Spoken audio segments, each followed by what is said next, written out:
Hello दोस्तों, आप लोगों का स्वागत है प्रगति क्लासेस में। आज हम लोग इस वीडियो में क्लास 10th के सिविक्स यानी नागरिक शास्त्र के नागरिक शास्त्र बोलिए, राजनीतिक विज्ञान बोलिए, उसके सेकेंड चैप्टर का अति लघु उत्तरीय प्रश्न देखने वाले हैं। इससे पहले MCQ यानी बहुविकल्पी प्रश्न देख चुके हैं। आज हम लोग शॉर्ट टाइप आंसर क्वेश्चन देखने वाले हैं। मतलब अति लघु उत्तरीय प्रश्न मतलब ज़्यादा बड़ा भी नहीं होगा, 2 अंक का ये क्वेश्चन आंसर है। आप लोग वीडियो को पूरा देखिएगा बिना स्किप किए। और अगर आप लोग स्किप करते हैं या फिर वीडियो नहीं देखते हैं तो ये गारंटी नहीं है कि आप लोग अच्छा मार्क्स गेन करेंगे। मतलब मेरे थे, अगर कहीं और पढ़ते हैं तो ठीक है। और अगर वीडियो पूरा देखते हैं तो गारंटी के साथ आप लोग इस चैप्टर में फंसेंगे नहीं और इससे बाहर से कोई आंसर नहीं आने वाला। यहीं से क्वेश्चन आंसर आएगा, इससे बाहर नहीं आएगा।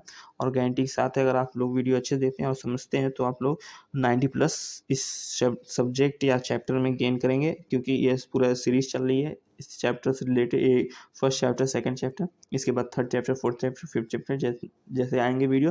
तो इससे पहले हम लोग MCQ देख चुके हैं। अब अति लघु उत्तरीय प्रश्न देखते हैं, 2 अंक वाले प्रश्न। तो चलिए शुरू करते हैं। प्रश्न पहला, मेयर कौन होता है? तो उत्तर है, नगर निगम के अध्यक्ष को मेयर कहा जाता है। ठीक है, मेयर नगर निगम के अध्यक्ष को मेयर कहा जाता है। मेयर जो होता है वो नगर निगम का अध्यक्ष होता है। प्रश्न सेकेंड, मतलब दूसरा प्रश्न है, किन्हीं ऐसे 2 शहरों के नाम बताइए जिनमें नगर निगम की स्थापना की गई है। दिल्ली और मुंबई में नगर निगम की स्थापना की गई है, जहाँ वहाँ भी चुनाव होता है, जैसे कि यहाँ ग्राम प्रधान या महाप्रधान या फिर गाँव में होता है, वैसे वहाँ भी। प्रश्न तीसरा, सरपंच कौन होता है? उत्तर है, ग्राम पंचायत के अध्यक्ष को सरपंच कहा जाता है। जो ग्राम पंचायत के अध्यक्ष होते हैं उन्हें सरपंच कहा जाता है। नेक्स्ट क्वेश्चन देखते हैं। नेक्स्ट क्वेश्चन क्या है? नेक्स्ट क्वेश्चन यानी फोर्थ वाला। तो आइए स्क्रॉल डाउन करके थोड़ा देखते हैं। प्रश्न चौथा, साथ आकर बना संघ किसे कहते हैं? साथ आकर बना संघ किसे कहते हैं? उत्तर, साथ आकर गठित संघ उस संघ को कहते हैं जब कुछ स्वतंत्र राज्यों को साथ लाकर एक बड़ी इकाई का गठन किया जाता है। अमेरिका तथा स्विट्जरलैंड इस प्रकार के संघ हैं जिन्हें साथ लाकर गठित किया गया। तो आइए नेक्स्ट क्वेश्चन पांचवा, अवशेष शक्तियों से आप क्या समझते हैं? तो उत्तर है, अवशेष शक्तियों के विषय में है वे विषय हैं जिन्हें शक्तियों का विभाजन करते समय 3 सूचियां, संघीय सूची, राज्य सूची और तथा समवर्ती सूची में किसी सूची में भी शामिल नहीं किया गया है। तो ये चीजें अवशेष शक्तियां किसे कहते हैं, जिन्हें किसी सूची में शामिल नहीं किया गया है। आइए नेक्स्ट क्वेश्चन देखते हैं। क्वेश्चन नंबर 6, भारतीय संविधान द्वारा कितने भाषाओं को मान्यता दी गई है? तो 22 भाषाओं को मान्यता दी गई है भारतीय संविधान में। नेक्स्ट क्वेश्चन, भारत की वर्तमान पंचायती राज्य व्यवस्था किस संवैधानिक संशोधन पर आधारित है? तो वो 73वें संवैधानिक संशोधन पर आधारित है। आइए नेक्स्ट क्वेश्चन, संघ अथवा संघवाद क्या है? ये बहुत ही इंपॉर्टेंट क्वेश्चन है, ये बहुत ही ज़्यादा स्पेशल क्वेश्चन है। तो उत्तर है, संघवाद एक ऐसी शासन व्यवस्था है जिसमें सरकार की शक्तियों का केंद्रीय सरकार तथा प्रांतीय सरकार के बीच बंटवारा कर दिया जाए। तो संघवाद ऐसी शासन व्यवस्था है जिसमें शासन की शक्तियों का केंद्रीय तथा प्रांतीय 2 भागों में, या मतलब 2 चीज़ों में, क्षेत्र में बंटवारा कर दिया जाए, उसको उसके तहत कर दिया जाए, तो उसे ही संघवाद कहा जाता है। किसी भी व्यवस्था शक्तियों का विभाजन कर दिया जाए। तो क्वेश्चन नंबर 6, एकात्मक सरकार किसे कहते हैं? ये बहुत इंपॉर्टेंट है। उत्तर, एकात्मक सरकार ऐसी सरकार को कहते हैं जिसमें शासन समस्त शक्तियाँ केंद्रीय सरकार के हाथों में केंद्रित होती है। मतलब उसके पास ही सारी शक्तियाँ निहित हो जाती हैं एकात्मक सरकार के तहत। नेक्स्ट क्वेश्चन, भारतीय संघ में कितने राज्य तथा कितने संघीय क्षेत्र हैं? तो उत्तर है, वर्तमान स्थिति में भारत में 28 राज्य तथा 8 संघ द्वारा प्रशासित क्षेत्र हैं। तो मतलब इसमें वर्तमान स्थिति में 28 राज्य और 8 संघ द्वारा केंद्र प्रशासित, ये थोड़ा मिस्टेक है, केंद्र प्रशासित क्षेत्र हैं। तो आइए नेक्स्ट क्वेश्चन 11वां देखते हैं। 1 मिनट, सॉरी। नेक्स्ट क्वेश्चन, अधिकार क्षेत्र से क्या तात्पर्य है? तो उत्तर है, ऐसा दायरा जिस पर किसी का अवैधानिक अधिकार हो, या वह दायरा भौगोलिक सीमा के अंतर्गत परिभाषित होता है, अथवा इसके अंतर्गत कुछ विषयों को भी रखा जाता है या फिर रखा जा सकता है, उसे अधिकार क्षेत्र कहते हैं। आइए नेक्स्ट क्वेश्चन देखते हैं।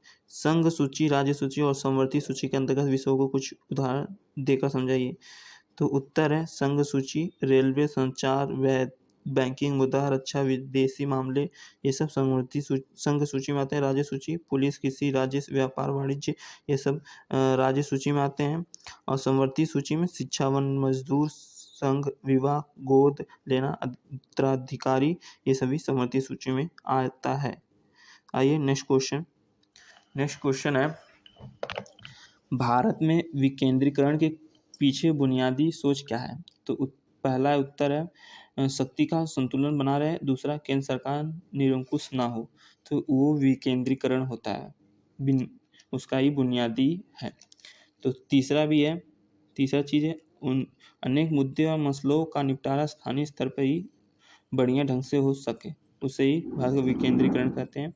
और ये जो 13वां क्वेश्चन 14वां क्वेश्चन वो देखते ही नहीं, मतलब 100% है कि नहीं आने वाला है, ये नहीं पूछेगा। अगर पूछेगा भी तो आप लोग ये देख लीजिएगा, ये जो डैश है ना, उसके डैश की जगह ये भराएगा, जो यहाँ से स्वतंत्र राष्ट्र के साथ आकर संघ बनाने की तरह का संघ है। और यहाँ जो डैश दिया है या यहाँ जो डैश दिया है, ये जगह दो जगहों पे डैश दिया है, ये जगह ये भराएगा, एक जगह ये भराएगा, मतलब यहाँ तक है पूरा, यहाँ से लेके ऐसे लेके ये तो है ही, साथ में ये भी है, ये तीनों वहाँ भराएंगे। ठीक है, तो समझ गए ना, ये तीनों, ये जो ये वाला है, ये वाला है, ये वाला है, ये तीनों इस जगहों पे भराएगा। तो आई होप समझ गए होंगे आप लोग। तो चलिए आइए देखते हैं 15वां क्या है, गठबंधन सरकार से क्या तात्पर्य है? तो गठबंधन सरकार किसे कहते हैं? उत्तर है एक से ज़्यादा राजनीतिक पार्टियों द्वारा साथ मिलकर बनाई गई सरकार को गठबंधन सरकार कहते हैं। गठबंधन सरकार एक से अधिक राजनीतिक पार्टियां मिलकर बनाती हैं। और प्रश्न 16वां, समवर्ती सूची क्या है?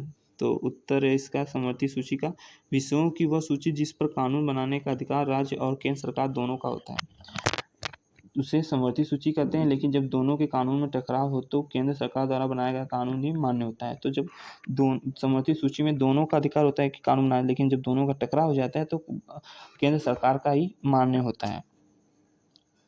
तो आइए 17वां देखते हैं, सरकार के विकेंद्रीकरण से क्या तात्पर्य है? तो उत्तर है सत्ता का बंटवारा ही सत्ता का विकेंद्रीकरण कहलाता है। जब केंद्र और राज्य सरकार में शक्तियों को लेकर स्थानीय सरकार को दे दी जाती है तो इसे सत्ता का विकेंद्रीकरण कहते हैं। जब सत्ता का बंटवारा सत्ता का विकेंद्रीकरण कहलाता है।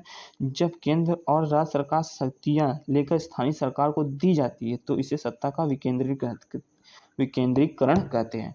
तो मतलब उन दोनों से लेकर स्थानीय सरकार को दी जाती है, जो गांव या फिर राज्य या फिर कस्बे में होती है, उसके पास शक्तियां दे दी जाती हैं। आइए नेक्स्ट क्वेश्चन 18वां, एक ऐसे बड़े देश का नाम लिखिए जिसमें संघवाद स्थापित नहीं है। उत्तर, चीन एक ऐसा देश है जहाँ पर संघवाद स्थापित नहीं है। प्रश्न 9वां, विश्व के कितने देशों में संघवाद है? उत्तर है विश्व के कोई मतलब लगभग 25 देशों में संघवाद है, जहाँ की जनसंख्या विश्व की जनसंख्या का 40% है।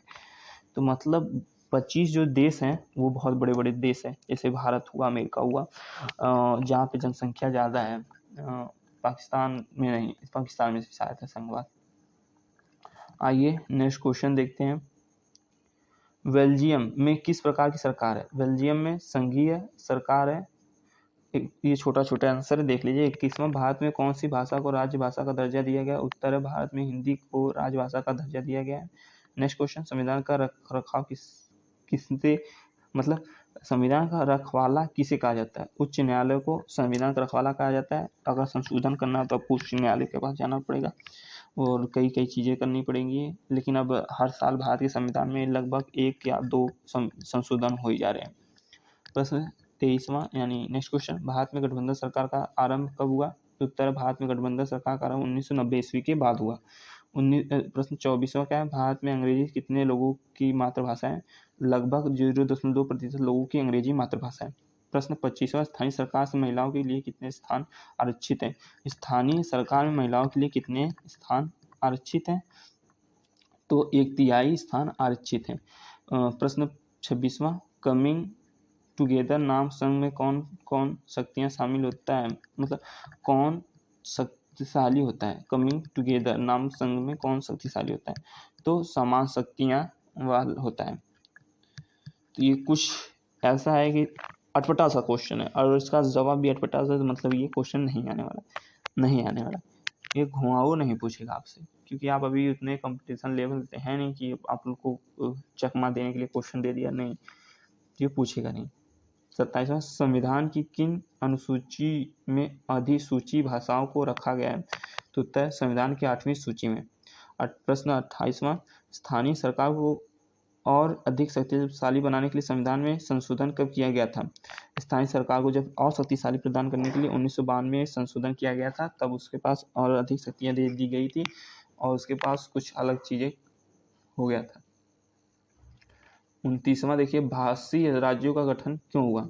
तो उत्तर इसका भाषी राज्यों का गठन ये सुनिश्चित करने के लिए किया गया है कि एक भाषा बोलने वाले लोग एक राज्य में आ जाए, तो भाषी राज्यों का इसलिए गठन किया गया।